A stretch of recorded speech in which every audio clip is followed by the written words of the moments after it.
오늘은 선민에 대한 종말 예언, 선민에 대한 종말 예언이라는 제목으로 말씀을 상고합니다. 우리가 26장을 지금 두 번에 나누어서 말씀을 상고했고 오늘이 이제 세 번째로 끝인데, 우리가 앞에서 두 번 나눈 말씀은 이제 사실상 레위기의 결론과 같은 거예요. 하나님의 말씀대로 순종해서 살면 하나님이 복을 보장할 것이고, 하나님의 말씀을 거역해서 불순종하면 너희들에게는 그만큼의 징계와 재앙이 떨어질 거다, 이런 말씀을 했어요. 그런데 오늘은 이제 결론적으로 그렇다고 해서 이스라엘 선민을 아주 멸하지는 않겠다, 그 말씀이에요. 그래서 왜 그런가 하면 아브라함과 이삭과 야곱에게 한 언약이 있기 때문에 하나님은 선민을 끝까지 언약을 지키신다는 겁니다. 그래서 기회를 주시는 거죠. 그렇기 때문에 이 말씀은 이제 선민들이 이 종말까지, 이 지구 역사의 종말까지 갈 거라는 거고, 그 끝에도 이제 반드시 구원받을 자들이 있다는 것입니다. 그래서 제가 이제 창세기부터 계시록까지 이 남은 자에 대한 말씀을 얼마나 많이 하셨나, 제가 오늘 새벽에 찾아봤더니 남은 자라는 단어는 막 백수십 개가 되지만 그 중에 이스라엘이 이제 남은 자로서 마지막에 하나님이 구원할 자가 있다는 이러한 예언이 쭉 계속되고 있어요. 그래서 레위기 26장에 오늘 우리가 읽은 이 36절과 39절에 두 번이나 남은 자를 말씀했어요. 이게 이제 소망이 있는 거예요. 이 앞에는 남은 자라는 단어가 아예 없고, 이제 선민의 미래를 내다보신 하나님이 이 레위기를 끝내면서 결론적으로 너희가 불순종할 거라는 걸 아는 거예요. 그리고 그러나 언약은 너희 조상에게 세웠기 때문에 너희들이 끝까지 갈 거다. 그러니까 이 말씀을 주신 것은 그래도 끝까지 깨닫는 자들은 돌아올 수가 있다는 것을 말씀하고 있는 거예요. 그래서 36절에 너희 남은 자에게는 그 원수들의 땅에서 이제 고난이 시작되겠죠. 또 39절에 너희 남은 자가 너희의 원수들의 땅에서 자기 죄로 말미암아 쇠잔하며 그 조상의 죄로 말미암아 조상같이 쇠잔하리라, 이렇게 시작하지만 끝에는 회복시켜 주신다고 말씀한 거예요. 그래서 그러면 이렇게 불순종하다가 망한 것이 언제부터냐 하면 BC 722년 정도에 북이스라엘이 아수르에게 망했어요. 그리고 제대로 회복 안 됐습니다. 그 다음에 남유다가 BC 586년에 바벨론에게 망했어요.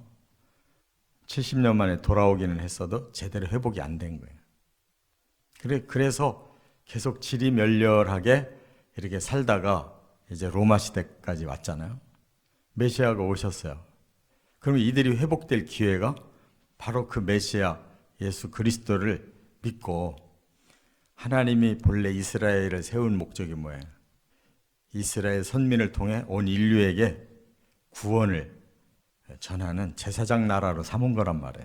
근데 이들이 예수를 버리고 자기들이 스스로 혁명을 일으켜서 로마에서 벗어나겠다고 하다가 서기 70년에 완전히 망해버렸어요. 그래서 그 70년에 온 세계로 흩어진 자들이 언제 하나님의 언약에 의해 다시 돌아오게 되냐면 1948년에 돌아왔어요. 근데 지금 현재 어때요? 예수님을 안 받아들여요. 메시아 아니라는 거예요. 지금도 그 사람들은 영웅 메시아를 기다리고 있는 거예요. 진짜 회복이 되려면 그들은 적그리스도를 먼저 받아들이게 될 거예요. 거기서 속아서. 그게 7년 대환란의 시대예요. 마지막에 적그리스도가 바로 이스라엘을 멸망시키려고 하는 걸 알고 그때서야 우리가 속았다. 그리고 재림하시는 예수님을 그때서 받아들인단 말이에요. 그래서 계시록에 나오는 얘기가 14만 4천이 구원받을 거라고 그랬잖아요. 그 이스라엘 사람들을 말하는 거고 상징적인 숫자란 말이에요. 12지파가 12,000명씩. 그래서 14만 4천이라는 상징적인 단어가 나오는데 그 구원받을 선민이라는 뜻이에요. 그렇기 때문에 그들은 이제 순교에까지 들어가게 될 겁니다. 이와 같이 하나님의 예언은 일목요연해요. 어디를 봐도. 오늘 본문의 그 틀을 제일 먼저 지금 첫 예언을 하고 계시는 거예요.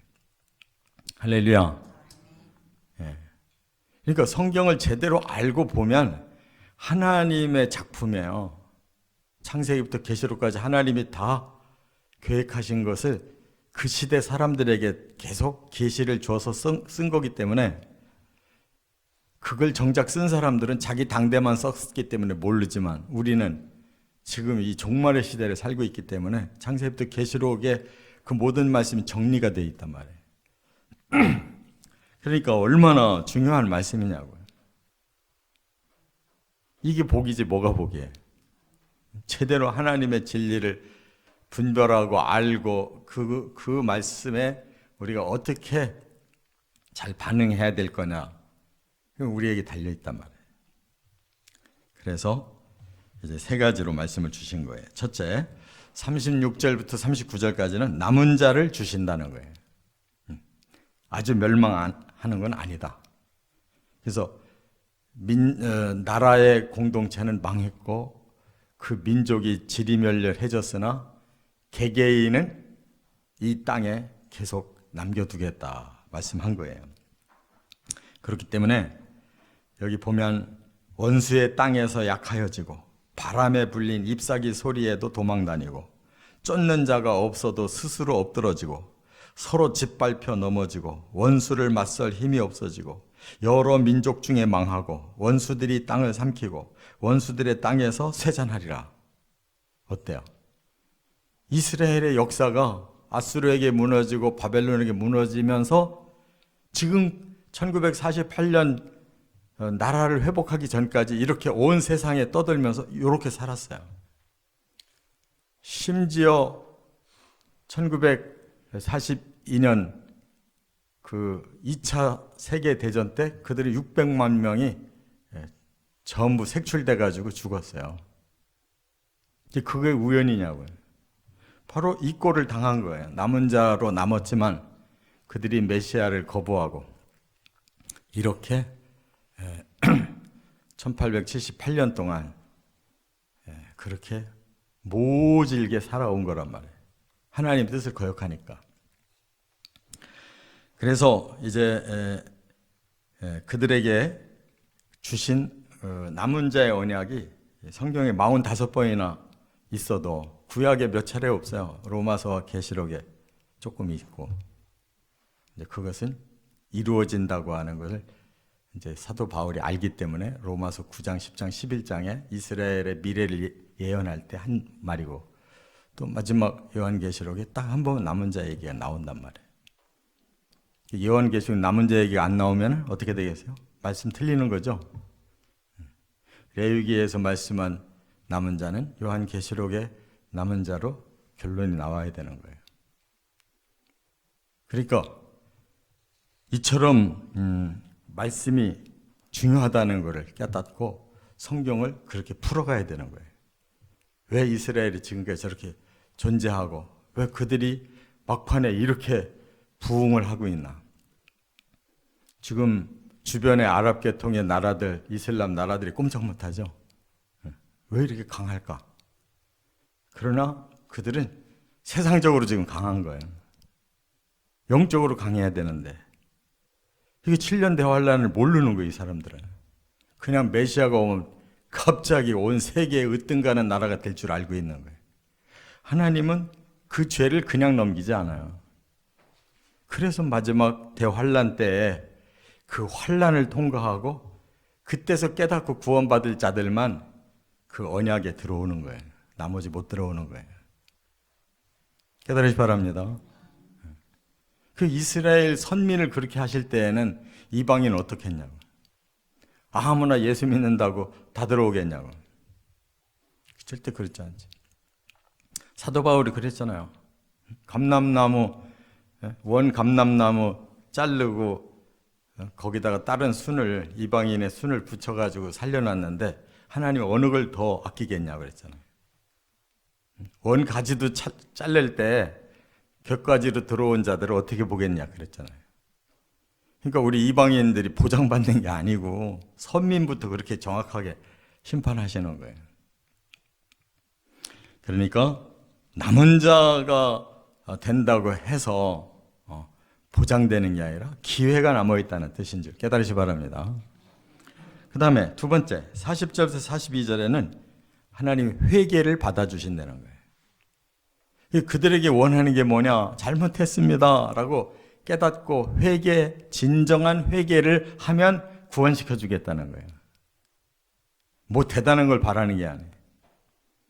2000년 동안 그들이 이 세상에 끼친 게 뭔가를 생각해 보세요. 이스라엘 사람들이 끼친 게 뭐예요? 복음을 전해줬어요? 복음을 오히려 전부 가짜라고 가로막은 사람들이 이스라엘 사람들이잖아요. 이방인들이 오히려 복음을 받아들여서 지금 이스라엘 사람들을 전도하고 있잖아요. 그 중에 바로 회개하는 자, 요 말씀대로 돌아오는 자가 메시아닉 주라고 하는 거예요. 유대인이면서 예수를 그리스도로 믿고 지금 이스라엘 땅에서 온갖 박해를 받으면서 자기 민족 구원하려고 애쓰고 있는 메시아닉 주들이 여기 회개를 받아주신다고 하는 사람들이라고. 그 이전까지 유대인들이 예수를 그거는 가짜고 그 거짓 선지자고 오히려 하나님의 일을 회방하는 자라고 이렇게 철저히 배격을 하고 있잖아요. 그래서 뭘 회개하느냐? 거슬린 잘못을 깨닫고 죄악을 자복하고 징벌받은 것임을 깨닫고 마음이 낮아져서 형벌을 기쁘게 받으면, 이 조건을 보면 하나님이 아브라함과 이삭과 야곱에게 준 언약을 기억하시고 그들에게 주신 땅도 기억하리라 그랬어요. 그러니까 이 이스라엘 사람들은 자기들이 똑똑해서 이 땅을 다시 얻은 걸로 자기들 능력으로 막 교묘하게 해서 이스라엘 회복한 줄 알고 지금도 자기들의 강한 능력으로 막 미사일 쏴대면 자기들 땅 지킬 줄로 알고 있는 거예요. 그러다가 이제 적그리스도가 붙어서 야, 너희들 대단하다. 나와 손잡고 이 세계를 한번 평정해보자. 이렇게 나올 거라고. 그러면 이스라엘이 저 사람이 가만히 따져보니까 우리 유대인의 피를 가지고 있는 성경에 예언된 메시아가 틀림없구나. 그래서 와락 붙잡는 거란 말이에요. 7년 언약을 맺는단 말이에요. 그러다가 중간에 이제 온 세계가 적그리스도의 세계로 들어갈 때 유대인들을 제일 먼저 버리는 거예요. 저 여호와 하나님 믿는 것들은 저것들은 안 돼. 또 기독교에 예수 믿는 것도 저것들 안 돼. 하고 이제 다 쳐내기 시작하는 거예요. 왜? 사탄의 본부니까. 그게 나온단 말이에요. 그때서 이제 깨닫고 환란에 들어가는 거예요. 그러니까 여기서 지금 회개하고 있는 자들이 메시아닉 주가 회개하고 있는 거예요. 우리 민족이 하나님 앞에 이렇게 악하고 잘못해서 예수님까지도 이렇게 버리고 이렇게 살았습니다. 그들은 진정으로 아는 거예요. 이렇게 회개하는 자들을 하나님 받아주신다는 거예요. 이스라엘이 얼마나 사랑을 많이 받았냐면요. 그들이 아주 지리멸렬한 굉장히 연약한 민족인데 가나안 땅에 그런 왕들이 이미 있을 때 그 야곱이, 아브라함이 그 왕들 밑에서 살고 있었잖아요. 그렇죠? 그리고 그 애굽 갈 때는 어때요? 70명 정도의 가족만 데리고 들어갔잖아요. 이집트는 강한 제국을 이뤘을 때. 근데 형편없는데 하나님이 그들을 아브라함과 이삭과 야곱의 믿음을 보시고 3대 믿음을 인정해서 후손을 무조건 선민으로 받으신 거란 말이에요. 그런데 그들은 교만해져 가지고 겨우 왕조를 이뤘어도 다윗 한 사람만 하나님 뜻을 조금 이룬 왕이지 나머지 전부 엉망했잖아요. 그러니까 이스라엘의 본래 그 가지고 있는 기질은 아주 목이 곧은 자들이에요. 별것도 아닌 것들이 괜히 똑똑한 체를 하는 것들이라고. 그래서 하나님이 계속 목이 곧다 그래요. 그렇기 때문에 그거를 깨닫고 하나님 앞에 죄악을 자복하고 저희들이 이렇게 무지막지한 징계받은 거 당연합니다. 우리 죄값으로 받았습니다라고 이렇게 철저히 낮아져야 하나님의 언약대로 그들을 부르겠다는 거예요. 그러니까 지금 강성 이스라엘 때문이 아니라 메시아닉 주 때문에 하나님이 언약을 지켜주시려고 하는 거예요. 할렐루야. 뭣도 모르게 힘센 놈들은 지들 힘으로 지금 되는 줄 알고 막 쏴대는 거야. 아니에요.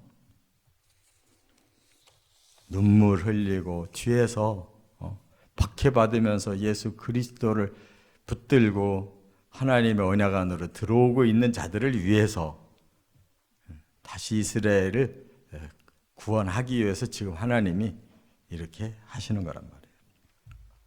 그러나 이제 세 번째 43절부터 46절에 회복을 시켜주신다고 이것이 남아 있어요.